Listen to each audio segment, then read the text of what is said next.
அனைவருக்கும் வணக்கம்.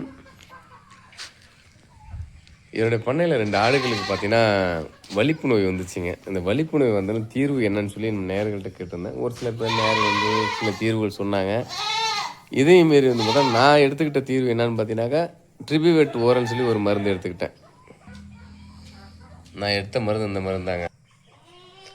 இந்த மருந்துக்கு வந்து உங்கள் பண்ணையில் நீங்கள் இந்த மருந்து ஆடுகளுக்கு கொடுத்துருந்தீங்கன்னா சரியாயிடுச்சா சரியாகலையான்னு சொல்லி நேயர்கிட்ட கேட்டிருந்தேன். ஒரு சில நேயர்கள் வந்து ஓகே என்னோடய பண்ணையில் கொடுத்தேன், என்ன பண்ண சரியாயிடுச்சு சொல்லி கமெண்டில் தெரிவித்தாங்க. இன்னும் ஒரு சில நேயர்கள் கொடுத்த கமெண்ட் என்னென்னு பார்த்தீங்கன்னாக்கா, எந்த காரணத்துக்கும் நீங்கள் பண்ணையிலேருந்து ஆடுகளை வந்து டாக்டர்கிட்ட கன்சல்ட் பண்ணுங்கள், அப்போ தான் பண்ணையில் ஆடுகளை தேர்த்தலாம்னு சொல்லி சொன்னாங்க. இன்னொருத்தர் வந்து ரொம்ப கடுமையாக பேசியிருந்தார். என்னென்னு பார்த்தீங்கன்னா, ரைட்டு நீ பண்ணையில் வந்து ஆடுகளை டாக்டர்கிட்ட பார்க்கவே இல்லைல்ல, நீ பண்ணை சீக்கிரம் இழுத்து மூடிடுவேன் அப்படின்னு சொல்லி ரொம்ப கடுமையாக பேசியிருந்தார். என்னுடைய அனுபவத்தில் நான் முடிஞ்ச வரைக்கும் பண்ணையில் ஆட்டுக்கு பண்ணையில் முடிஞ்ச வரைக்கும் டாக்டர் சில நேரங்கள் கூப்பிடும், சில நேரங்கள் கை வைத்தியம், நாட்டு வைத்தியம், இந்த மாதிரி வைத்தியங்கள் எனக்கு தெரிஞ்ச வைத்தியத்தில் அப்பப்போ பார்த்துக்கிட்டு தான் இருக்கிறேன். அப்படிங்கிறப்ப இப்போ நீங்கள் வந்து கண்டிப்பாக பண்ண முடியாது, கண்டிப்பாக அதுக்கெலாம் வாய்ப்பு இல்லைங்க. நான் என்னுடைய வைத்தியம் வந்து சரியாயிடுச்சு. இன்னொரு நேரம் சொல்லியிருந்தார் வந்து பார்த்தோன்னா, நியூரோபியன் டேப்லெட்டாக கொடுத்தாலும் சரிங்க, இன்ஜெக்ஷன் மாடலில் கொடுத்தாலும் சரி சரியாயிருங்கன்னு சொல்லி சொன்னார். அதுவும் உண்மையான கருத்துங்க. வலிப்பு நோய்க்கு வந்து நியூரோபியன் ஓகே தான், அதை டேப்லெட்டாக கொடுக்கலாம், ஊசியாக கொடுக்கலாம், அதுவும் ஓகே, அதுவும் நல்லா தான் இருக்குதுங்க. ட்ரிபிவேட்டும் ஓகே தான், இதுவும் நல்லா கேட்குது. இதில் நம்ம என்ன மெயினாக சொல்ல வரோம்னு சொன்னீங்க பார்த்தீங்கன்னா, அதாவது இப்போ ஒரு வலிப்பு நோய் வந்து பார்த்தோன்னா எந்த நோயாக இருந்தாலும் வந்து 1 நாள் 2 நாளில் கண்டுபிடிச்சிட்டிங்கன்னா கண்டிப்பாக தீர்வு வந்து விரைவில் தீர்வு கொடுத்தலாம், தீர்வும் கிடச்சிருங்க.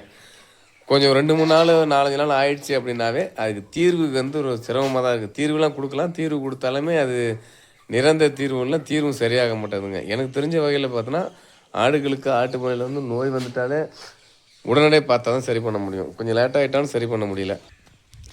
அப்படி இந்த நோய் இல்லை, பொதுவான எல்லா நோய்க்குமே ஒரு ஆட்டு பண்ணையாக இருக்கட்டும், ஒரு மாடுகளாக இருக்கட்டும், எந்த நோய்க்கும் ஒரு அறிகுறி தெரியும். அந்த அறிகுறி தெரிஞ்ச உடனே சரி எந்த மெடிசன் கொடுத்தாலும் கேட்குங்க. கொஞ்சம் நாள் ஆகிட்டாலே திரும்ப அந்த நோய்க்கு மருந்து கொடுத்தாலுமே தேத்துற சிரமமாக தான் இருக்குது. இதனுடைய அனுபவத்தில் ஏற்பட்ட கருத்து தாங்க. இப்போ நான் அந்த வலிப்பு நோய் சொன்னேன். அந்த வலிப்பு நோய்க்கு வந்து பார்த்தோன்னா நான் அந்த ட்ரிபிவேட் ஓரல் மருந்து கொடுத்தேன். மருந்து கொடுத்தோன்னே ஆடுகளுக்கு ஓரளவுக்கு ஓரளவுக்கு சரியாயிடுச்சு. ரெண்டு ஆடுமே சரியாயிடுச்சுங்க. இந்த முனையில் இருக்குது பாருங்கள், இந்த ஆடு மெயினாக இதுக்கு ரொம்ப நடந்து போயிட்டாங்க, பொத்து தானாக கீழே வந்துருச்சு. நான் ஒரே நாளில் கண்டுபிடிச்சேன், ஒரே நாளில் மருந்து கொடுத்தேன், 3 நாளில் கொடுத்தா சரியாயிடுச்சு. பக்கத்தில் நீங்கள் கருப்பாடு இதுக்கும் வந்ததுங்க. இது ரெண்டுமே பார்த்தா இப்போ நல்லாவே நடக்குது, நல்லாவே நிற்கிது, பார்த்தீங்கன்னாவே தெரியும். ஆனால் ஒரு உடஞ்சி தான் திரும்ப ஏறுமளவு லைட்டாக உடஞ்சிருச்சு ஆடுங்க ரெண்டுமே. ஆனால் பார்த்த உடனே நம்ம கண்டுபிடிச்சிடணுங்க. கண்டுபிடிச்ச உடனே மெடிசன் கொடுத்தீங்கன்னா கண்டிப்பாக தேற்றலாம். லேட்டாகும் பட்சத்தில் அது என்ன தான் நீங்கள் மெடிசன் கொடுத்தாலுமே ஆடுகளை சரி பண்ண சிரமமாக தான் இருக்குது, பார்த்துக்கங்க. ஆடுகளுக்கு நோய் வந்தவுடனே உடனடி தீர்வு கொடுத்தா தான் அது பண்ணையை சக்ஸஸ்ஃபுல்லாக கொண்டு போக முடியும். நண்பர் சொன்னார், நீங்கள் எந்த டாக்டரும் பார்க்கல, சீக்கிரம் பண்ணை எடுத்து முடியணும்னு. அந்த நண்பருக்கும் இந்த வீடியோ பதிவு மூலமாக தெரிவிச்சுக்கிறேன். நான் முடிஞ்ச வரைக்கும் என்னோடய பண்ணையில் நான் இழப்புகள் நிறைய சந்திச்சு கூட டாக்டரை பார்க்கல, எனக்கு தெரிஞ்ச வைத்தியம் தான் பண்ணிகிட்ருக்கேன். இப்பவும் அப்படி தான் பண்ணிகிட்ருக்கிறேன். நன்றி, வணக்கம். அடுத்த ஒரு வீடியோ பதிவில் நல்ல தகவலும் சந்திக்கிறேன். அதோடு உங்களுக்கு விடைபெறும். நன்றி, வணக்கம்.